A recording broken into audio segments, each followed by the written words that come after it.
Good morning, students. To be continued chemical kinetics.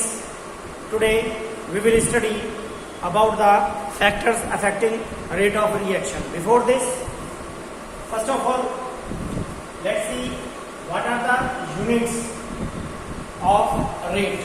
उसकी unit क्या होंगी?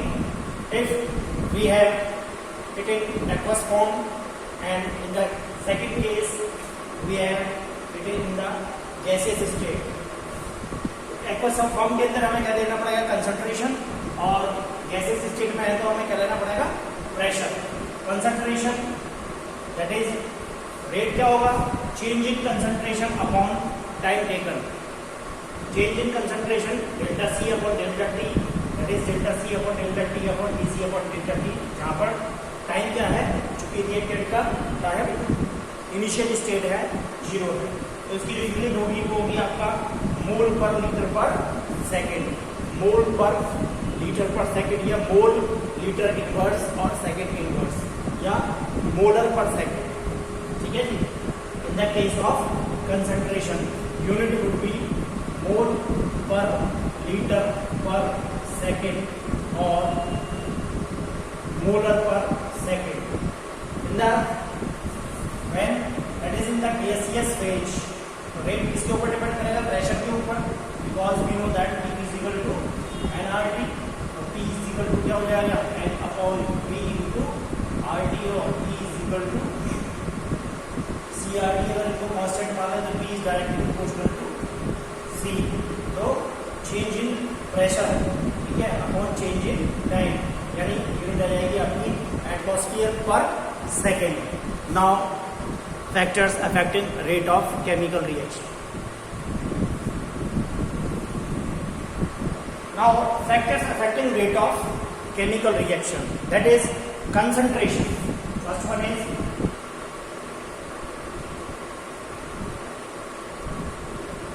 second concentration. First one is, second one is nature of the reactant. Nature of reactant का nature क्या है उसके ऊपर depend करता है फैक्टर्स जो है. Second, third that is temperature.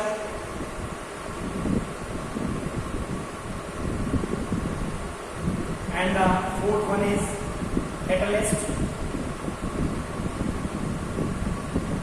And fifth one is the surface area of the reactant. Surface area of the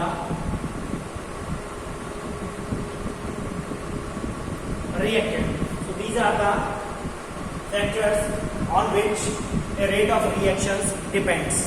Now, how concentration of reactant affect rate of reaction? तो rate of reaction theoretically अगर हम देखें, rate of chemical reaction is directly proportional to the concentration of the reactant. इसके ऊपर concentration के ऊपर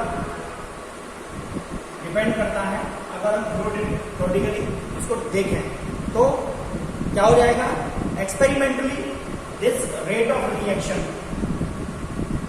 through experiment this rate of chemical reaction depends upon the concentration to the power n. What is n? n is the order of reaction. n indicates the order of reaction. यानी यहां देखना है हमें n क्या हो सकता है. n may be an integer, n एक इंटीजर हो सकता है. it may be a fraction, n एक फ्रैक्शन भी हो सकता है. and the order of reactions do not have any relation with stoichiometric coefficient of chemical reaction. यानी इसका किसके साथ स्टोकियोमेट्री, जो भी केमिकल रिएक्शन है उसके साथ कोई लेना देना नहीं है. And order of reaction can only be find out by experiment. इस ऑर्डर ऑफ रिएक्शन को हम इसके द्वारा, केवल एक्सपेरिमेंट के द्वारा ही फाइंड आउट कर सकते हैं. Now let's see with the help of a example. Equation is small a capital A. shows the stoichiometry of the reaction, and plus B is C. Now rate of reaction is directly proportional to the, experimentally ये पाया गया कि जो rate of reaction है वो देखिए product की जो इनकी ऑर्डर ऑफ रिएक्शन उसके डायरेक्टली प्रोपोर्शनल होती है। तो a to the power p and into b to the power q। तो p क्या है, order of reaction with a के साथ है, और q क्या है, order of reaction with b। Now n क्या हो गया, order of reaction, that is the summation of p plus q, और we know that rate is directly proportional to the concentration to the power n।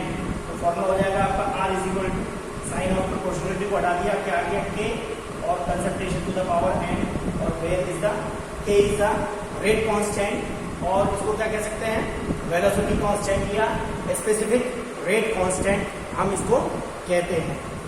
इस equation के लिए हमने finally क्या obtain किया कि r that is equal to k और a to the power p into b to the power q। ठीक है जी, इसके लिए रेट ऑफ रिएक्शन क्या आ जाता है, k a to the power p into b to the power q। Clear. Now unit of k, unit of k from above equation k is equal to r upon k to the power p into b to the power q। r की unit रख दी हमने mole per litre to time, then a और b that is mole per litre into p plus q, दोनों की unit क्या हो जाएगी, मोल पर लीटर और p प्लस q। इस टाइम को ऊपर ले जाएंगे, यानी मोल पर लीटर यह आ जाएगा time inverse upon 1 upon mole per litre to the power n, क्योंकि हम जानते हैं कि n बराबर क्या होता है, p प्लस q, यानी n जो डिपेंड करेगा किसके ऊपर, ऑर्डर ऑफ रिएक्शन के ऊपर डिपेंड करेगा। ये आ जाएगा आपका मोल पर लीटर 1 माइनस n और टाइम इनवर्स, यानी k, this k depends upon the order of reaction, यानी यूनिट ऑफ k यदि हम निकालना चाहें किसके लिए, if order of reaction is 0। पहला केस है अगर ऑर्डर ऑफ रिएक्शन आपका क्या है, 0 है, ठीक है, तो यूनिट आ जाएगी आपकी, क्या रख देंगे, n की जगह पुट कर देंगे 0, यानी k is equal to mole per litre 1 minus 0, और आपका आ जाएगा टाइम इनवर्स, यानी मोल पर लीटर 1 माइनस 0 क्या हो जाएगा आपका 1, यानी मोल पर लीटर और time inverse, that is mole per litre, और यह आ जाएगा आपका टाइम इनवर्स। ये यूनिट बनेगा किसके लिए, ऑर्डर ऑफ रिएक्शन जब आपका क्या है, 0 है।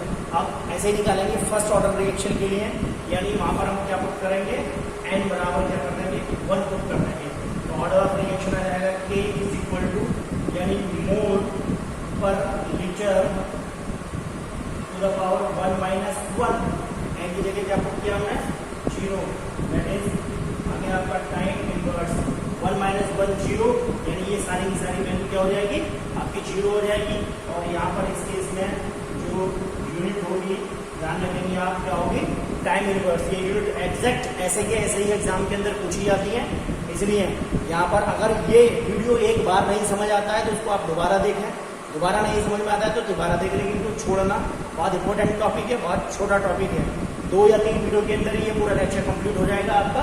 बस न्यूमेरिकल की प्रॉब्लम जो है वो आपने अपना आप सॉल्व करके देखनी पड़ेगी, क्यों, क्योंकि इसके अंदर इनके ऊपर बेस क्या है, न्यूमेरिकल्स भी है।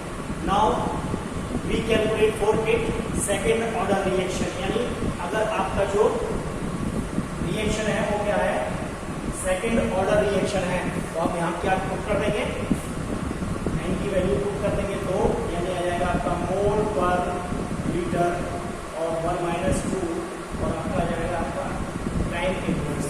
तो 1 माइनस 2 को आप क्या करेंगे, -1, यानी k is equal to mole per litre inverse, और आपका आ गया time inverse.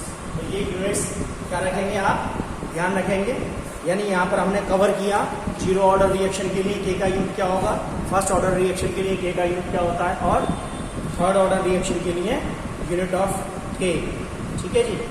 Now let's see, अगर कोई ऐसी इक्वेशन दी हुई है जो आपका बैलेंस नहीं है, ठीक है।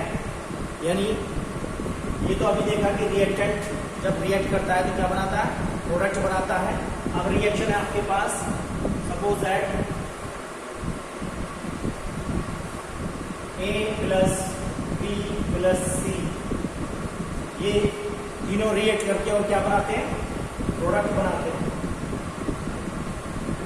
और ये क्या है, रिएक्शन जो है बैलेंस भी नहीं है। क्लियर। तो इसके लिए after experiment it is found that experimentally that B and C ये कैसे हैं, कांस्टेंट। तो रेट ऑफ रिएक्शन जो होगा वो किसी कंसंट्रेशन के ऊपर डिपेंड करेगा, that is rate of reaction depend upon the A to the power B, इसके ऊपर डिपेंड करेगा, ठीक है जी। पहला केस ये है, यानी ऑर्डर ऑफ रिएक्शन क्या होगा, P क्या है, P is the order of reaction for in the case of A। अभी हमने क्या लिया, D और C को, अब क्या लेते हैं, A और C क्या है आपका, कांस्टेंट है। देन क्या हो जाएगा, rate is directly proportional to A, C छोड़ दिया तो आपका आ जाएगा B to the power Q, ठीक है। वेयर N जो क्या है, order of reaction, that is equal to Q। Now A की वैल्यू आ गई, B की आ गई। Now A and B they are the constant.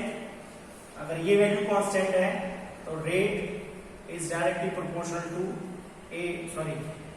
C to the power R, और R इज द क्या है, ऑर्डर ऑफ रिएक्शन को शो कर रही है।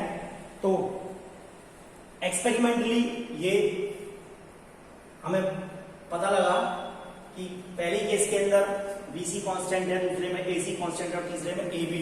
तो यदि हम इनको क्या निकालेंगे, ऑर्डर ऑफ रिएक्शन निकालेंगे, तो ऑर्डर ऑफ रिएक्शन क्या हो जाएगा, that is order of reaction that is P plus Q plus R, means it is equal to the summation of जो ऑर्डर ऑफ रिएक्शन A के लिए उसके बराबर होगा, और ऑर्डर ऑफ रिएक्शन जो है किसके लिए, B के लिए, और ऑर्डर ऑफ रिएक्शन C के लिए, उन सबके समेशन के इक्वल क्या होगा, इसका टोटल ऑर्डर ऑफ रिएक्शन होगा। यानी इसके लिए फॉर्मूला क्या आ जाएगा, R is equal to K that is equal to A to the power P into B to the power Q into C to the power R। Clear.